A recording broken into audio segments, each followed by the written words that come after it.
మాగాయ పచ్చడి చేస్తాం. ముందు మాగాయ ముక్కలు 3 రోజులు ఎండలో ఎండబెట్టా, ఉప్పు వేసి ఎండబెట్టా.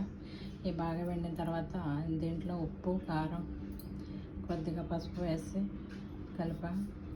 దీంట్లో 4 స్పూన్లు ఆవాలు, 1 స్పూను మెంతులు వేసి బాగా వేపి పొడి చేసి ఇందులో కలిపా. దీని తాలింపు వేసాను, వెల్లుల్లిపాయ, ఇంగువ అన్నీ వేసి తాలింపు వేసాను. మాగాయ పచ్చడి.